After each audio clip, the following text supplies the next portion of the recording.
Hey guys, welcome back to another episode of I'm Next. On this week's show, we have trumpeter and composer Lee Hogans stopping by. He will tell you about his journey in this music business. He's worked with a few people I think you may know. Jill Scott, Jay-Z, Prince. Check him out now. What's up everybody? This is Lee Hogans. You're watching a special edition of I'm Next on I.N-TV.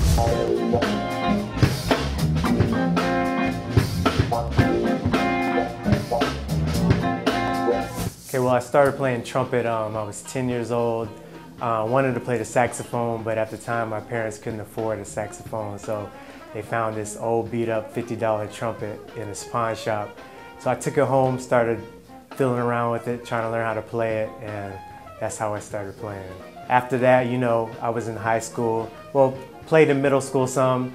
Didn't know if I wanted to continue playing or not, you know, everybody was doing sports. I liked basketball, so I was like, should I do this, you know? Should I continue doing this into high school? Because there were auditions.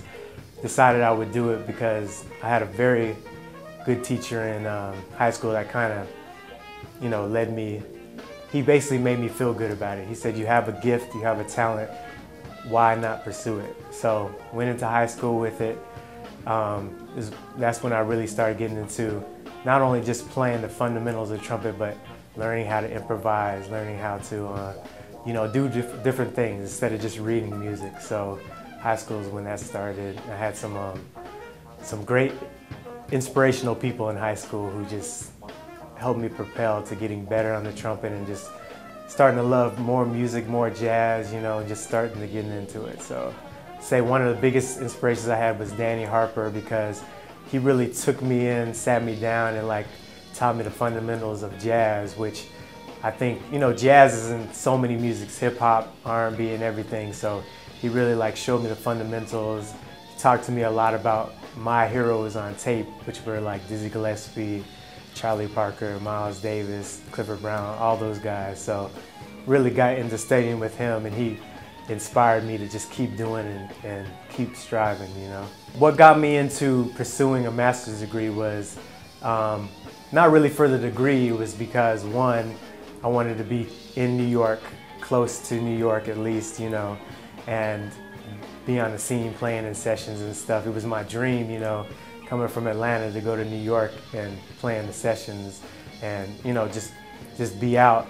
And also there was a very famous trumpet professor there named William Fielder who taught Wynton Marsalis, Terrence Blanchard, some of these great trumpet players out now. And I was fortunate and blessed to study with him. Unfortunately, he passed recently, but his legacy is going to continue forever. When I play trumpet, it's just an amazing, extraordinary feeling to be able to express yourself without words, you know, through an instrument. And I think that's the challenge as well, to be able to express to other people how you feel without words. You know, a lot of times, well, vocals are predominant in our society because somebody's speaking to you. But if you can get somebody to understand what you're saying through your instrument, that's amazing to me, you know. It's really like a soulful experience. So when I'm playing, it's a very soulful experience, and I just want to portray that to people. I want people to know what I'm feeling. Well, I've been fortunate to tour with some of the greatest artists that I think are around now and will be around, namely Jill Scott and Jay-Z. My experiences with them have helped me to grow as a musician. I could say with Jill Scott, just her being herself and her elegance, her charm, and just being real. It's taught me a lot about being real, and that comes out in her music. You know, if you listen to her lyrics, you can tell like she's real, you know, and she's expressing how she is, and helped me with my music as well. Jay-Z, same thing, you know, you could tell he's expressing himself, but on the other side, he's a ridiculous businessman. Not only is he good at his craft, but he's amazing at just the business aspect. I feel I was very blessed and honored to be in Prince's band. That was an experience because it came out of nowhere. I was on the road and Mike called me. He's like, yo, Prince needs a trumpet player. Can you come out? And I was in Seattle, and Prince, I believe we had to go to I had to go to Vegas. So I was like, yeah, you know, put me on, you know. And being in the middle of this tour with Clark Terry, I thought it was amazing that he was just like, you know, this is what you're supposed to do in life, so you gotta go. You know, I was kind of leaving him to do this, but he was so gracious with that, which I think a lot of cats like him are gracious. So got thrown into the fire, played a show the day that I flew in.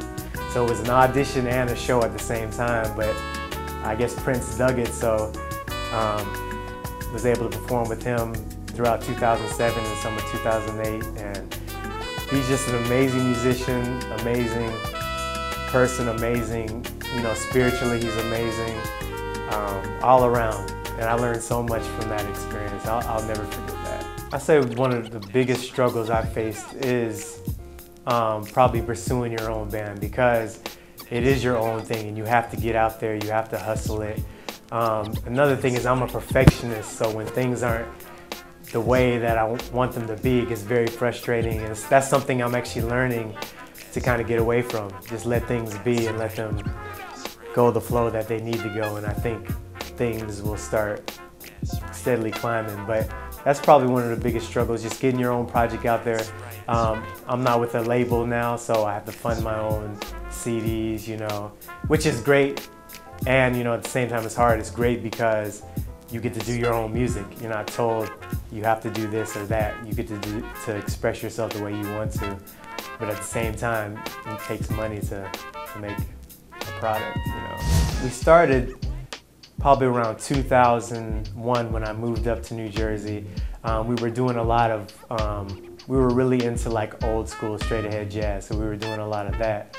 But then, you know, I was like, I need to go back to my hip hop roots. I always loved hip hop. You know, I grew up with Run DMC, Public Enemy, you know, all the great hip hop artists. So I was like, I need to combine my jazz experience with the hip hop that I love, you know, and grew up with. So started another Pursuance band, and we've been performing in New York and New Jersey, performed in Atlanta as well, and we're trying to get out to more places, doing mini tours in the US and overseas. So right now you can catch us at the Blue Note, at Groove, Cecil's Jazz Clubs, and other spots around the area. So if you're an artist and you want to get out into the field I'm doing, or get out into playing with great artists or anybody, I think one of the biggest things, besides you have to know your instrument, or if you're a vocalist, which is an instrument as well too, you have to know your craft and you have to practice it, you know.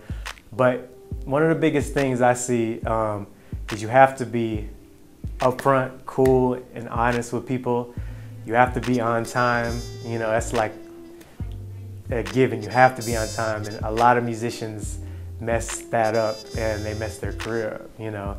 You gotta know the music, and everybody's music. If I'm playing Prince's music, or if I'm playing Sandra Sermon's music, or anybody, I'm gonna treat that music the same way as I would treat anybody. You know, Prince is the same as Sandra Sermon's. You know, I have to put 100% of that same way I would do with Prince's music. So I think it's important for people to follow their dreams, because life is short.